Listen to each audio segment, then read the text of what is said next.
Welcome back to NGTV does City Skylines tips featuring your host, your only host, Spencer.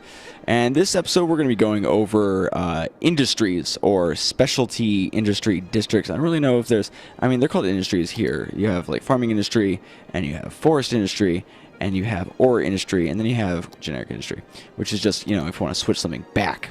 And basically this has to do with your districts. And so we're just gonna move right into it here. If you wanted to know where you can put things as far as take advantage of these industries, take a look at the map here. All the green, which is basically just wherever a tree is a place where you can add forestry. All the yellow is a place where you can do farming. It's good soil for the ground. If you look around here, there's some dark splotches here. That's the ore, and then the black. I'm not sure if there is any oil on this. The black is the oil, or like the brownish black is the oil. So what we're going to do right here is we're going to build ourselves a little farming industry thing right off of Lilac Square. And that's going to provide a little bit more of a green kind of feel to us. And people are going to kind of enjoy it. We'll get a lot of cool little tweets about how cool our farm is. But it does take a little bit of extra water to run, but it does not create any actual pollution. So let's go ahead and get this started right now. So just let's go ahead and close this. And what's great about the industry is you don't actually need to be perfect about how you do your industry. So I'm just going to go ahead and you know what? Fuck it. I'm going to go farm with this. And I'm going to do like that. And then how did that work? Oh, yeah, that's right. Okay, so just do one more. Perfect. And then I'm going to do like one more of this kind of like bigger farmlandy kind of thing. Is that 5? Yeah, that's 5. Oh, yeah, we good. We good. Okay, and then I'll put maybe one down the middle. Because, regardless of the fact that it's a farm, people get, they got to get places. And then I will take industry. And I'll grab my fill tool. And I'll just go bam, bam, bam. Oh, shit.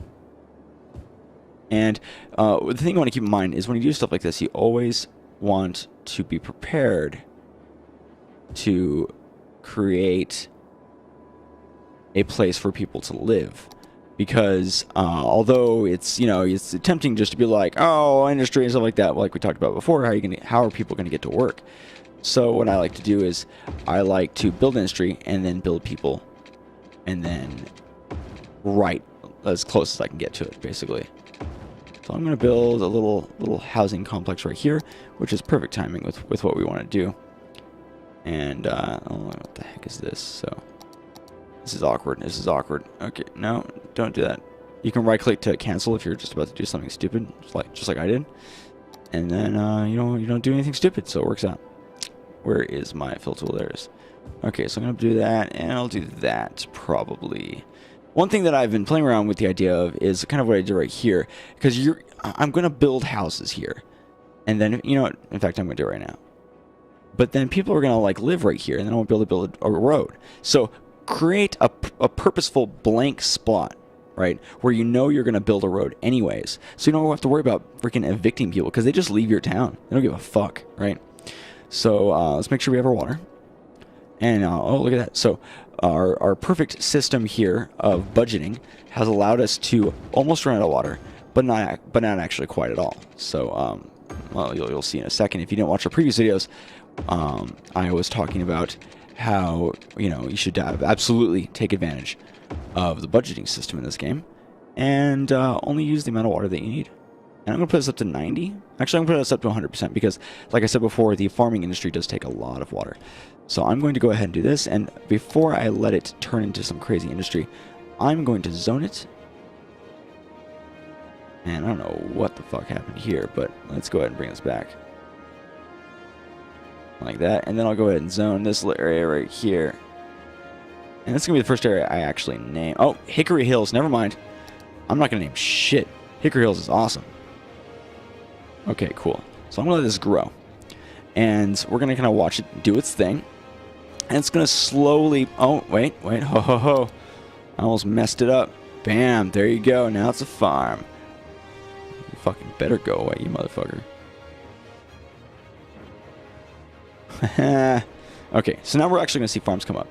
And I actually kind of want to do a little bit more. I don't really have a lot of demand.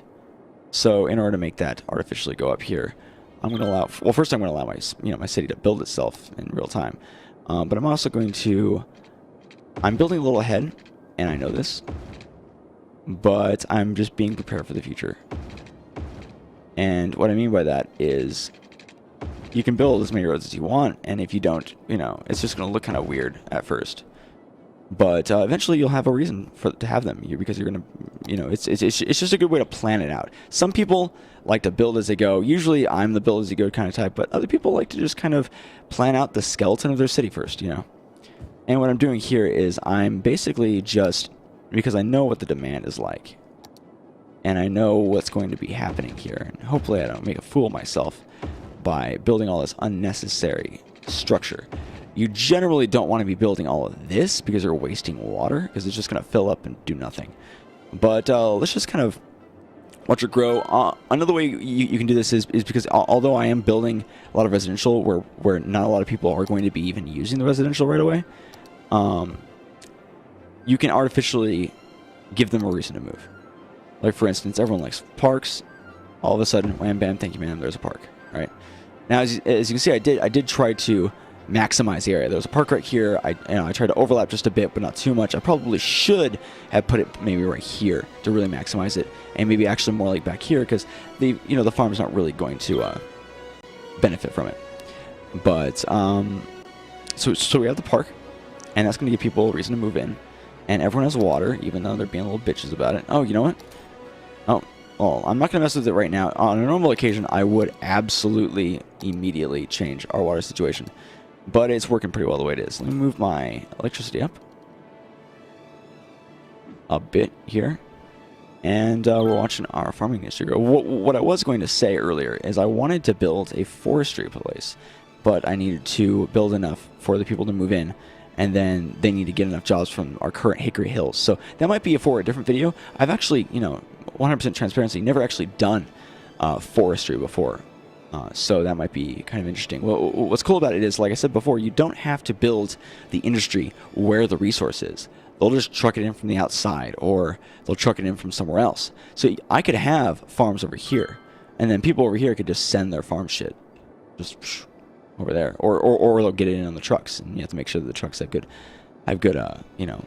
spread or whatever. This is actually the largest farming area I've ever made. So that's nice. Oh, largest initial farm area. And as you can see, we have a huge job problem, right? And you're saying, oh, fucking make buses. I might make buses. That might be a thing. But let's give it time to kind of figure itself out, because you don't want to freak out and overreact and then not actually have to do anything. People are still moving in. People are going to get to their jobs just fine. If in the next couple of minutes there's still a job issue, then absolutely, I will build bus routes and stuff like that, especially if people are abandoning, which I'm getting worried. Okay, so I might actually have to do that. Oh my god, beefcakes. Beefcakes, no. Oh, they got to take care of. Okay, we're good. Okay, so yeah, you know what? Now that I think about it, as I tried to talk myself out of freaking out, I'm gonna freak out a little bit. So let's go ahead and practice what we had done before. So what I'll do is I'm gonna make small. In fact, I'll start up here. I'll make small little loops for our bus routes. This is going to force us to have to spend a little bit more money on our bus capabilities here, but it's okie-dokie. So it's just fine. And remember, you wanna stagger. Is this a one-way road? No, it's not. So I was about to say, I don't think I made any one-way roads over here. You want to stagger your stops so you're not, making stops too frequent. And I think for right now, I might decide just to connect. Oh no, just to connect these residential areas with this particular farming industry. And the reason for that is I want to funnel the particular people for these particular jobs in a way, right? I want to influence it, not really funnel, right? Just kind of have a say in how that's going to work out. This is gonna have an interesting little busting we got going on over here. So build this, and then we'll build this right here. Perfect. And I'm just building the circles like always. Oh, what the fuck? I'm just building the circles like always. You want to have, not the smaller the better necessarily, but you want to be able to have low coverage, like low density, but continuous movement. And it's just better overall. This might actually be too much, but we'll find out. We will find out. And you know what? I think this is fine. This is good. Absolutely. Okay, so we're gonna give that time to kind of help fix itself. Hopefully, people will actually be taking the buses to their jobs. I can't imagine being a bus on this dirt road. I do this for aesthetic reasons, but this is probably a really bad idea. Oh, moo. Yes, but as I was saying, absolutely. Different options for the industries is really nice touch in this game. You can get a lot from having these particular industries. Like, for instance, having ore or possibly oil is really, really great if you're going to be going for coal or oil plants. And you need to have supplies. You can literally make your own supplies for your industry and then not have to worry about it. And it's absolutely the best thing ever. So, anyways, guys, that's basically all I wanted to say about the particular different kinds of industries. The coal and ore have major effects on the land and on the land value surrounding them, as well as the pollution. The forestry and the farming, not so much on the pollution, a little bit more green. You could run a whole city off of the farms if you wanted to, or off of the forests. So just keep that in mind. You don't have to do the standard industry. You can do some really cool stuff. And, you know, I'm at just before my next little thing here, my next milestone, which is great, which is going to lead me right into the next episode. But guys, thank you so much for watching. If you enjoyed this episode, hit the like button if you want to see some more. Subscribe. If you have any suggestions on the way I'm doing these videos, or if you want me to do something differently, definitely leave a comment below. Thank you guys so much for watching. See you guys next time.